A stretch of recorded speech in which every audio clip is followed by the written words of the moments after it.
Seorang mahasiswi Institut Teknologi Bandung ditangkap Bareskrim Guru itu beban yang dianggap negara. menghina dirinya. Video tersebut hasil rekayasa deepfake dari video pidato Sri Mulyani.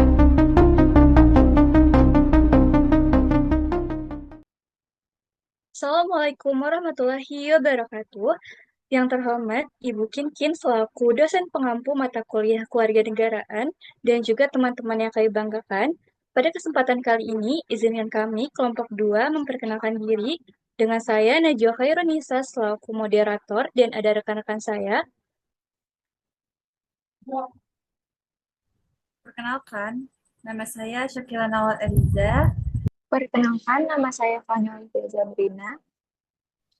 Perkenalkan, nama saya Anastasia Dea Kristina. Nah, teman-teman, pembahasan kali ini kami akan membahas mengenai fenomena sebuah studi kasus yang akan kami kaitkan dengan materi kami yaitu integrasi nasional. Nah, kalau kita membahas mengenai integrasi nasional, sebenarnya ini merupakan konsep yang sangat mendasar ya dalam kehidupan berbangsa, apalagi di Indonesia. Nah, kenapa? Karena Indonesia itu merupakan negara yang sangat beragam. Kita punya banyak suku, agama, budaya, bahkan cara pandang kita yang berbeda-beda. Nah, integrasi nasional ini bisa kita pahami sebagai suatu proses bagaimana sebuah perbedaan itu bisa dilakukan, bisa disatukan menjadi satu kesatuan yang utuh. Nah, perlu kita pahami bahwa integrasi ini bukan sesuatu yang langsung jadi ya. Proses integrasi ini merupakan proses yang panjang yang terjadi lewat interaksi sosial sehari-hari. Jadi bukan cuma soal kita satu Indonesia saja, tapi benar-benar bagaimana kita bisa hidup berdampingan, saling menerima, dan punya kesadaran untuk menjaga persatuan. Nah, kalau kita lihat lebih jauh, kenapa integrasi nasional itu penting? Karena tanpa integrasi, perbedaan yang kita punya justru bisa jadi sumber konflik.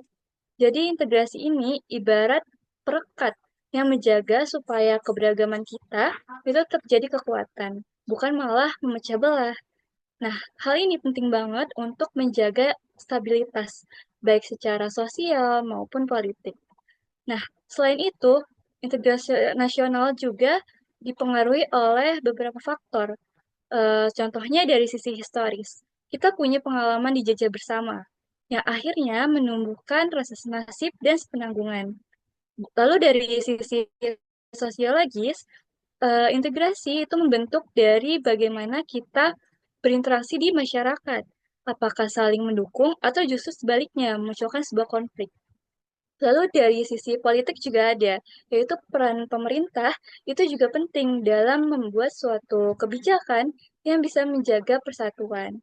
Nah, tapi di sisi lain, integrasi nasional itu juga banyak memiliki tantangan-tantangan. Kalau dulu mungkin kan konflik itu lebih terlihat secara langsung ya. Nah, tapi sekarang tantangannya juga datang dari dunia digital, media sosial misalnya. Nah, bisa mempercepat yang namanya penyebaran informasi, tapi juga mempercepat penyebaran hoax, ujian kebencian, bahkan hal-hal yang bisa memecah belah masyarakat. Nah, karena itu, menjaga integrasi nasional sekarang itu nggak cukup hanya di dunia nyata aja, tapi juga di ruang digital. Nah, kita itu dituntut untuk jadi lebih sabar, lebih kritis, dan tidak mudah untuk terprovokasi. Intinya, integrasi nasional itu bukan cuma tanggung jawab pemerintah, tapi juga tanggung jawab kita sebagai masyarakat. Nah, kalau setiap individu itu punya kesadaran untuk saling menghargai dan menjaga persatuan, maka disitulah integrasi nasional bisa benar-benar terwujud dan bertahan meskipun di tengah banyak perubahan zaman. Nah, kalau tadi kita sudah membahas mengenai integrasi nasional, kita akan berlanjut pada studi kasus yang kelompok kami ambil, yaitu terkait penggunaan meme dan juga AI pada konteks politik. Nah, hal ini nanti akan kami kaitkan dengan pemahaman integrasi nasional. Jadi, mengenai kasus ini, di fenomena penyebaran konten politik berbasis meme dan juga peran AI di media sosial, kalau kita lihat beberapa tahun terakhir, khususnya 2025, itu meme itu sudah berkembang cukup jauh ya. Awalnya mungkin kan cuma buat hiburan, lucu-lucuan, tapi sekarang itu sudah berubah jadi media untuk menyampaikan opini, termasuk opini publik. Nah, yang menariknya, meme ini punya kekuatan karena bentuknya itu kan sederhana ya, berupa gambar dan juga sedikit teks. Tapi kita sebagai pembacanya itu bisa langsung paham maksud dari meme tersebut. Bahkan suatu isu politik yang ada, yang sebenarnya itu kan kompleks ya, dan dengan meme itu bisa dipadatkan jadi sesuatu yang lebih ringan, yang mudah dicerna. Yang tadinya isu politik itu harus lewat platform formal, diskusi formal yang panjang, harus pemahaman yang detail. Dengan adanya meme, itu kita bisa langsung tahu. Nah, selain itu, meme juga jadi cara baru masyarakat untuk berpartisipasi dalam politik. Kalau dulu orang kan menyampaikan pendapat itu tadi ya, lewat diskusi formal atau tulisan yang panjang. Nah, sekarang itu cuma cukup lewat meme, orang jadi udah tahu maksud dari opini kita itu apa. Bahkan dalam beberapa kasus, meme itu bisa lebih efektif menyampaikan pesan karena dia lebih cepat menyebar dan lebih relate dengan kehidupan sehari-hari. Nah, tapi di balik meme itu ada masalah yang cukup serius. Salah satunya adalah batas antara humor, kritik, dan penghinaan itu jadi kabur. Kadang pembuatnya itu menganggap bahwa itu adalah satir atau kritik. Tapi pihak lain itu bisa menganggap hal yang berbeda sebagai contohnya serangan pribadi atau bahkan pencemaran nama baik. Nah, contohnya kita bisa lihat kasus dari meme yang menyinggung tokoh politik seperti Pak Bahlil, lalu Pak Prabowo, Pak Jokowi, yang seperti kita tahu ya, itu meme sangat berseliweran banyak sekali di media sosial.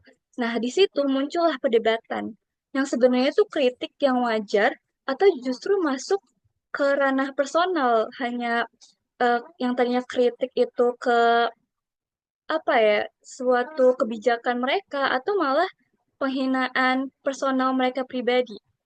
Nah, hal yang sama itu juga terjadi pada kasus mahasiswa ITB yang membuat meme berbasis AI. Jadi dia mengenerate sebuah foto tokoh publik Pak Prabowo dan Pak Jokowi yang gambarnya itu tidak senonoh ya. Nah, di situ muncul eh, kasus tersebut dibawa ke ranah hukum karena memicu perdebatan soal batas kebebasan berekspresi di ruang digital. Jadi itu masuknya sebuah penghinaan atau justru sebagai kritik.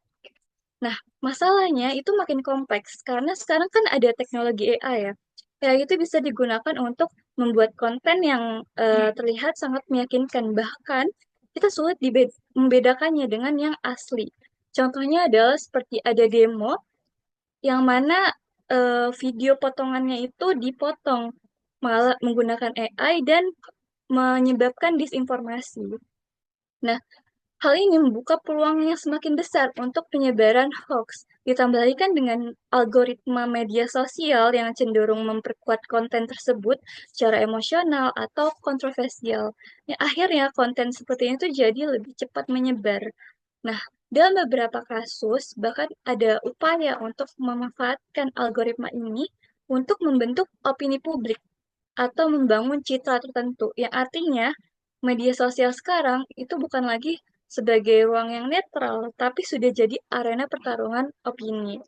Jadi kalau disimpulkan, fenomena ini tuh punya dua sisi, di mana di satu sisi dia membuka yang mana partisipasi politik pada masyarakat itu jadi semakin lebih luas. Kalau tadi kan sebelum ada memes, sebelum adanya AI, itu kan orang-orang, apalagi generasi muda, itu agak cenderung abai dengan politik yang ada di pemerintah. Cuman karena sekarang sudah viral dengan meme yang mungkin dianggap lucu atau bagaimana itu, membuat orang-orang tuh jadi tahu politik yang terjadi di Indonesia. Nah, tapi di sisi lain, kalau semua itu tidak disertai dengan literasi digital yang baik, justru bisa memicu yang namanya polarisasi dan konflik di masyarakat. Nah, makanya penting banget nih untuk kita mengkaji bagaimana pandangan perspektif dari integrasi nasional itu sendiri dalam menghadapi kasus tersebut. Nah, untuk pembahasan lebih detailnya akan dilanjutkan oleh rekan-rekan saya. Baik, selanjutnya kita akan membahas konsep dari integrasi nasional. Berdasarkan pendapat dari para ahli, integrasi nasional merupakan proses penyatuan orang-orang dari berbagai wilayah yang berbeda serta seluruh unsur suatu bangsa yang mencakup kehidupan sosial, politik, ekonomi, dan budaya, meliputi aspek vertikal dan juga horizontal. Setelah mengetahui konsep dari integrasi nasional, kita akan mengaitkannya dengan kasus yang terjadi, di mana digitalisasi ruang publik di media sosial tidak hanya mengubah cara masyarakat berkomunikasi, tetapi juga mentransformasi pola interaksi politik antara warga negara, pelaku politik, dan institusi negara. Hal ini pada awalnya dipandang sebagai kesempatan untuk memperluas partisipasi politik, meningkatkan transparansi, dan juga memperkuat akuntabilitas pemerintahan, terutama di negara demokrasi seperti Indonesia. Namun, tanpa kesadaran nasionalisme dan sikap bijak berpikir, banyak orang yang menyalahgunakan kemajuan teknologi saat ini. Jadi, meskipun media sosial memperluas akses partisipasi politik, tetapi juga mempermudah penyebaran narasi yang memecah belah. Boleh di next? Nah, dalam interaksi politik di media digital, para netizen Indonesia seringkali membungkus konten dalam bentuk meme, video singkat, atau thread yang mengandung satir, ironi, bahkan provokasi. Mereka memanfaatkan penggunaan buzzer dan AI serta menggunakan media sosial sebagai sarana penyebarannya. Buzzer di media sosial yang memainkan peran penting justru akan mengakibatkan maraknya hoaks dan ujaran kebencian yang akan bertujuan menyerang lawan politik dan memecah belah masyarakat. Mereka menyebarkan propaganda dengan menggunakan AI untuk memanipulasi suatu informasi menjadi konten yang Guru seakan-akan terlihat itu asli. beban Contohnya, negara. seperti kasus yang terjadi pada bulan Banyak Agustus di media 2020, sosial saya selalu di mana mengatakan, beredar oh video menjadi Menteri dosen Keuangan atau menjadi Ibu Sri guru Mulyani membuat tidak statement dihargai bahwa karena guru gajinya adalah nggak beban besar. negara. Namun setelah diteliti, ternyata video tersebut adalah hoax dan hasil rekayasa digital menggunakan AI.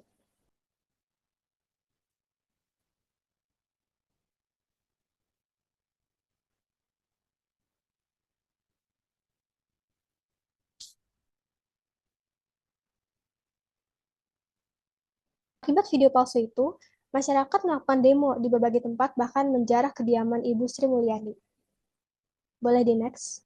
Fenomena ini tentunya sangat berlawanan dengan konsep integrasi nasional, di mana integrasi nasional menekankan pentingnya persatuan, toleransi, serta kesadaran masyarakat untuk menerima perbedaan demi menjaga kesatuan bangsa. Para warga Indonesia, dengan perbedaan opini, sudut pandang, dan latar belakang seharusnya bersatu. Namun, konten politik seringkali bersifat provokatif, serta mengandung unsur sindiran, ujaran kebencian, dan disinformasi. Justru membuat masyarakat mengalami polarisasi, terpecah belah, bahkan memperkuat sikap fanatisme, hingga menimbulkan konflik sosial. Polarisasi ini tidak hanya mencerminkan perbedaan pandangan politik yang wajar dalam demokrasi, tetapi juga mempengaruhi kualitas komunikasi publik, menghancurkan rasa saling percaya, dan menunjukkan keterbelahan sosial yang tajam dan berkelanjutan. Boleh di next? Oke, selanjutnya, mengapa kita perlu integrasi nasional? Masyarakat dalam suatu negara pasti terdiri dari berbagai perbedaan, seperti suku, agama, budaya, dan pandangan politik. Integrasi diperlukan agar perbedaan tersebut tidak menimbulkan konflik, melainkan dapat disatukan dengan tujuan menjaga persatuan, stabilitas, serta menciptakan kehidupan yang harmonis.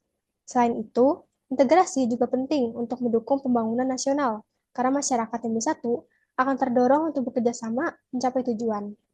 Contoh negara yang mampu menjaga integrasi seperti Indonesia, Amerika, dan Swiss. Walaupun masyarakatnya terdiri dari keberagaman yang tinggi, negara tersebut menunjukkan bahwa integrasi nasional dapat tercapai dengan adanya toleransi, sistem yang kuat, serta kesadaran akan pentingnya persatuan. Sebaliknya, jika suatu negara tidak memiliki integrasi, maka akan terjadi perpecahan di dalam masyarakat. Konflik antar kelompok akan meningkat, rasa saling percaya menurun, dan stabilitas negara terganggu. Dalam kondisi yang lebih parah, dapat terjadi kerusuhan, pemberontakan, bahkan disintegrasi atau pecahnya negara menjadi beberapa bagian. Hal ini disebabkan oleh rendahnya rasa nasionalisme serta lemahnya kepercayaan terhadap pemerintah. Masyarakatnya cenderung lebih mementingkan kelompok atau golongan masing-masing daripada kepentingan nasional. Contohnya seperti negara Yugoslavia, Suriah, dan Sudan yang terpecah menjadi beberapa bagian karena konflik yang berkepanjangan. Boleh di next? Berdasarkan studi kasus kami tadi, integrasi nasional memiliki peran penting dalam mengatasi fenomena ini, karena algoritma media sosial yang memprioritaskan konten homogen membuat masyarakat cenderung hanya terpapar pada informasi yang sejalan dengan pandangan mereka dan menutup pandangan yang berbeda. Akibatnya, muncul polarisasi yang semakin tajam, di mana masyarakat terbelah menjadi kubu-kubu yang saling berlawanan. Integrasi nasional diperlukan untuk menjaga keutuhan bangsa, agar masyarakat mampu menyikapi perbedaan secara bijak, tidak mudah terprovokasi oleh konten digital, serta tetap mengedepankan kepentingan bersama di atas kepentingan kelompok. Tanpa adanya integrasi nasional yang kuat sebagai landasan persatuan, penyebaran konten politik berbasis meme dan AI akan berpotensi memperbesar konflik sosial, menurunkan kepercayaan antar masyarakat, dan pada akhirnya mengancam stabilitas negara. Oleh karena itu, penguatan integrasi nasional melalui peningkatan literasi digital, sikap kritis, kesadaran, dan nilai-nilai toleransi menjadi sangat penting di tengah derasnya arus informasi di era digital. Selanjutnya akan dilanjutkan oleh rekan saya. Selanjutnya, sumber histori integrasi nasional. Integrasi bangsa Indonesia sudah berlangsung sejak sebelum kemerdekaan. Menurut Tijolti Suroyo, terdapat 3 model integrasi dalam sejarah Indonesia. Yang pertama, integrasi Imperium Majapahit. Kerajaan Majapahit berhasil menghubungkan berbagai daerah melalui perdagangan, diplomasi, dan hubungan politik. Yang kedua, ada integrasi kolonial. Ketika Belanda menyatukan wilayah Nusantara melalui birokrasi dan penguasaan wilayah, walaupun tujuannya untuk kepentingan penjajahan. Dan yang ketiga, integrasi nasional Indonesia. Dimulai setelah kemerdekaan tahun 1945 dengan tujuan membentuk bangsa yang bersatu, merdeka, dan memiliki rasa nasionalisme. Boleh di slide? Selanjutnya, tahapan integrasi nasional Indonesia. Yang pertama yaitu masa perintis, ditandai dengan dirinya Budi Utomo pada 20 Mei 1908 dan jadi awal kebangkitan nasional. Yang kedua, masa penegasan. Yang pertama, Sumpah Pemuda pada 28 Oktober 1928 dan menegaskan satu tanah air, satu bangsa, dan satu bahasa. Yang ketiga, masa percobaan, yaitu organisasi politik mulai memperjuangkan kemerdekaan, serta salah satunya yaitu GAPI yang menyusulkan Indonesia berparlemen. Dan yang terakhir, masa pendobrak, yaitu proklamasi kemerdekaan pada 17 Agustus 1945 dan menjadi puncak lahirnya bangsa Indonesia. Boleh di next. Bentuk dan faktor integrasi nasional. Jadi intinya integrasi nasional adalah upaya menyatukan masyarakat dari berbagai suku, agama, budaya, bahasa, dan wilayah jadi satu kesatuan bangsa. Integrasi politik yaitu hubungan pemerintah dengan rakyat, hubungan antara daerah dalam suatu negara, dan selanjutnya integrasi ekonomi yaitu kerjasama ekonomi antar daerah, saling ketergantungan dalam bidang ekonomi. Selanjutnya integrasi sosial budaya yaitu kesediaan hidup bersama walaupun berbeda suku, agama, ras, dan budaya. Faktor pendukung integrasi bisa berasal dari ancaman dari luar, kepemimpinan yang kuat, birokrasi yang baik, Pancasila sebagai ideologi nasional, dan pemerataan pembangunan ekonomi. Boleh di next. Selanjutnya ada strategi bangsa. Yang pertama ada policy assimilationist, yaitu menyatukan budaya dengan menghilangkan perbedaan budaya lokal. Yang kedua ada polisi Bhinneka Tunggal Ika, yaitu menetapkan mempertahankan keberagaman budaya dan semua perbedaan tetap bersatu dalam satu bangsa Indonesia. Integrasi nasional dapat berhasil jika masyarakat memiliki nilai bersama, saling bekerja sama, dan saling membutuhkan. Oleh karena itu, Pancasila menjadi dasar utama mempersatukan bangsa Indonesia. Boleh di next. Studi kasus. Fenomena meme politik atau konten AI di media sosial pada tahun 2025 sampai 2026 dapat melemahkan integrasi nasional karena memicu hoax, ujaran kebencian, fanatis politik, dan polarisasi masyarakat. Dari integrasi politik, konten tersebut menurunkan kepercayaan masyarakat terhadap pemerintah dan demokrasi karena sulit membedakan informasi asli dan palsu. Dari integrasi nilai, provokatif dan fitnah membuat masyarakat lebih mudah terpecah meskipun memiliki nilai bersama seperti Pancasila, persatuan, dan toleransi. Dari integritas sosial budaya, perbedaan pilihan politik dapat memicu konflik antar kelompok diperparah oleh echo kamber di media sosial. Oleh karena itu, literasi digital menguatkan nilai kebangsaan, kepemimpinan, dan peran pemerintah, sekolah, media, serta masyarakat yang sangat diperlukan untuk menjaga integrasi nasional. Selanjutnya akan dibahas oleh teman saya. Baik, di sini saya akan menjelaskan tentang dinamika pembangunan integrasi yang pertama. Sejak tahun 1945, Indonesia pastinya memiliki banyak perkembangan dinamika integrasi yang terjadi seperti itu. Yang pertama itu ada integrasi bangsa. Contohnya dari peristiwa integrasi bangsa yang sudah dilakukan Indonesia adalah ketika terjadinya gerakan separatisme yang telah dilakukan oleh Aceh, yaitu Gerakan Aceh Merdeka atau GAM. Bagaimana cara pemerintah untuk berdamai dengan GAM tersebut? Perdamaian antar pemerintah dengan GAM itu melalui MOU atau Memorandum of Understanding di Finlandia, sehingga konflik GAM selesai, NKRI-nya tuh masih utuh begitu. Terus yang kedua itu ada integrasi wilayah. Contoh peristiwanya itu ketika Deklarasi Juanda 1957, pemerintah Indonesia itu mengumumkan bahwa jarak antar pulau bukan menjadi suatu pemisah, melainkan menjadi penghubung sehingga Indonesia itu tetap menjadi wilayah yang satu. Terus yang ketiga di sini ada integrasi nilai, di mana nilai pemersatu bangsa Indonesia itu bersifat berkelanjutan dan terus-menerus. Hal itu terdapat di Pancasila yang diajarkan terus-menerus dalam pendidikan Indonesia. Terus yang keempat itu adalah integrasi elit dan elit massa, di mana integrasi ini dilihat dari interaksi seorang pemimpin dengan rakyatnya dalam berbagai kegiatan penting untuk menjaga hubungan vertikal antara pimpinan dengan rakyatnya. Terus yang terakhir itu ada integrasi tingkah laku atau bisa dibilang perilaku integratif, di mana di sini pembentukan lembaga negara untuk mengatur sistem kerja negara agar negara sistematis dan pola kerja teratur. Boleh di next. Di sini jika ada dinamika integrasi, maka dinamika tersebut bersejalan dengan tantangan pembangunan integrasi. Masalah integrasi ini biasanya karena berdirinya suatu negara atau bangsa baru. Lalu tantangan ini ada dua dimensi, yaitu horizontal juga vertikal. Biasanya horizontal ini berakar pada perbedaan suku, agama, ras, dan geografi.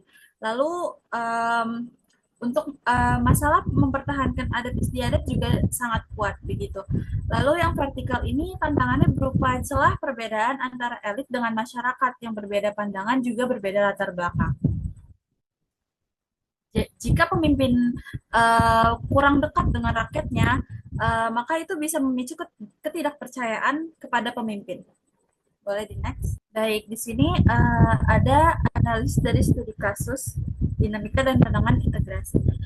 Studi kasus itu meme politik Pancasila dan kasus viral humor, kritik atau penghinaan yang dilakukan oleh seorang mahasiswi menggunakan kecerdasan buatan secara berlebihan pada dua orang tokoh politik menjadi sebuah bukti penyalahgunaan pada kebebasan berpendapat. Dinamika integrasi. Fenomena tersebut berkaitan dengan dinamika integrasi nilai yang dimana Pancasila menjadi nilai pemersatu bangsa yang diperkuat oleh kritik yang konstruktif. Lalu Hubungan dengan ancaman integrasi, jika meme yang tersebar luar bersifat provokatif atau cenderung memicu polarisasi opini publik, maka dapat memperbesar konflik di tengah masyarakat dan menjadi tantangan horizontal. Sedangkan dari sisi vertikal, dengan digunakannya meme sebagai sarana kritik terhadap kesenjangan dari suatu elit dan massa. Boleh di next. Selanjutnya, pentingnya integrasi nasional. Menurut Myron Weiner dalam Ramlan Serbakti 2010, tujuan negara hanya akan bisa tercapai apabila terdapat suatu pemerintah yang mampu menggerakkan dan mengarahkan seluruh potensi masyarakat agar mau bersatu dan bekerja sama. Yang pertama itu, kenapa pentingnya integrasi nasional? Sebelumnya, pemerintah kolonial Belanda dan sebelum Indonesia merdeka tentu saja, pemerintah kolonial itu tidak menanamkan kesetiaan nasional kepada rakyat Indonesia, melainkan kesetiaan pada penjajahan. Lalu juga keberagaman etnik dan kuatnya ikatan primordial menjadi salah satu tantangan tersendiri karena kesetiaannya lebih alami ke kelompok etnik tersebut daripada ke kesetiaan nasional. Maka dari itu,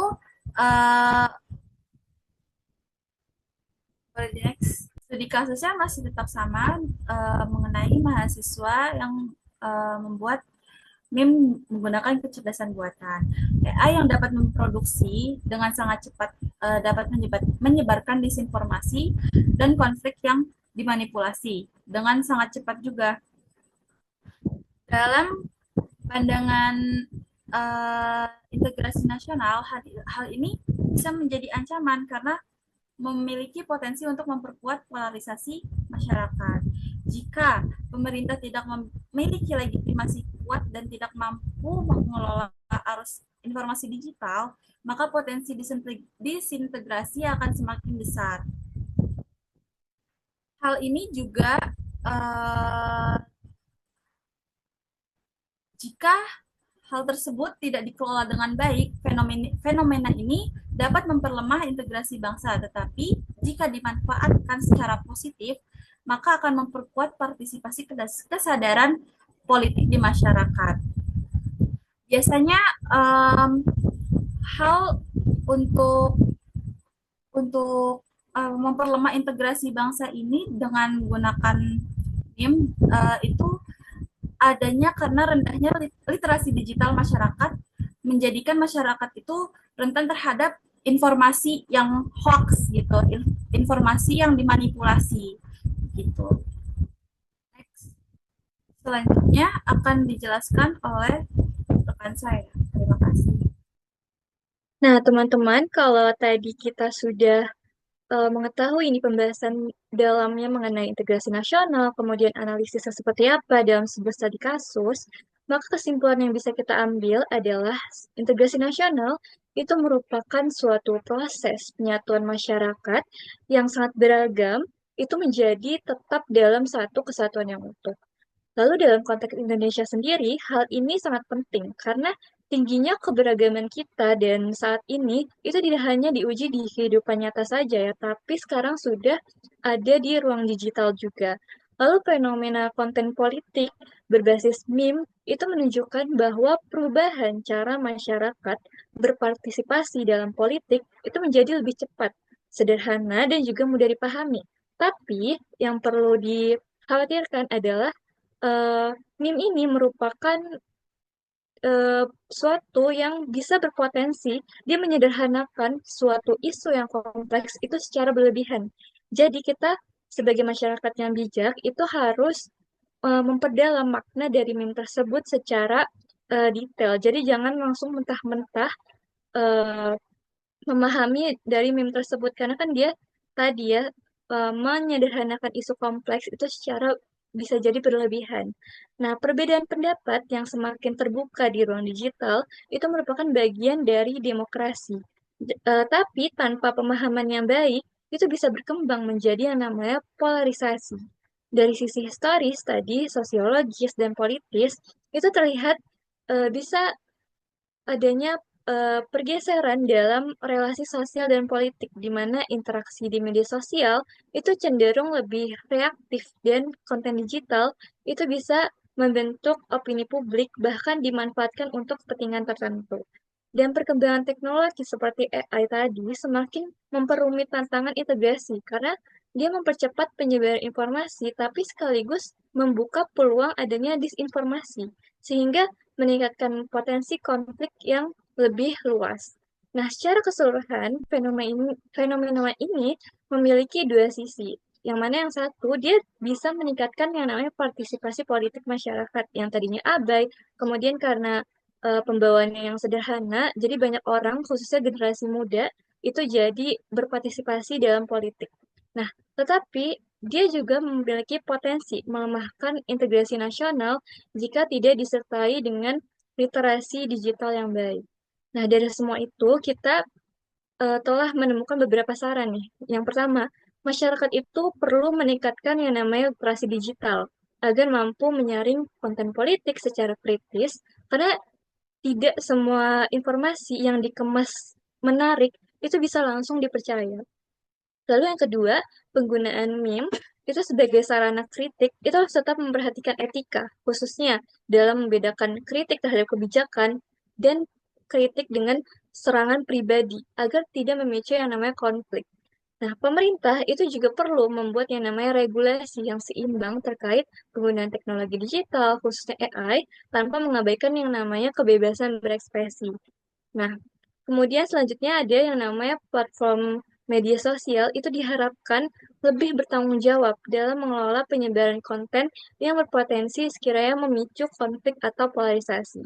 Nah, dalam jangka panjang, pendidikan tentang integrasi nasional itu juga perlu disesuaikan dengan perkembangan era digital. Jadi jangan hanya stuck di ketika masa-masa sebelum ada media sosial ya, tapi harus terus berkembang sesuai zaman. Agar generasi muda khususnya itu tidak hanya aktif, tapi juga memiliki yang namanya kesadaran menjaga persatuan. Nah, secara umum, dari semuanya ini diperlukan yang namanya kerjasama antara pemerintah, masyarakat, dan juga platform digital itu sendiri untuk menjaga keseimbangan antara yang namanya kebebasan berekspresi dan juga tanggung jawab sosial. Nah, Nah, teman-teman, cukup sekian pembahasan dari kelompok kami mengenai integrasi nasional dan analisis seperti apa dalam sebuah studi kasus, perspektifnya dalam integrasi nasional itu seperti apa. Dan kami sangat mohon maaf apabila dalam segi penyajian materi itu masih terdapat kekurangan, karena kami di sini juga sama-sama belajar. Dan untuk teman-teman yang sekiranya masih belum paham, itu boleh sekali untuk bertanya melalui kolom komentar YouTube ataupun ketika kita pertemuan di kelas kewarganegaraan. Nah, kurang lebihnya mohon maaf. Wassalamualaikum warahmatullahi wabarakatuh.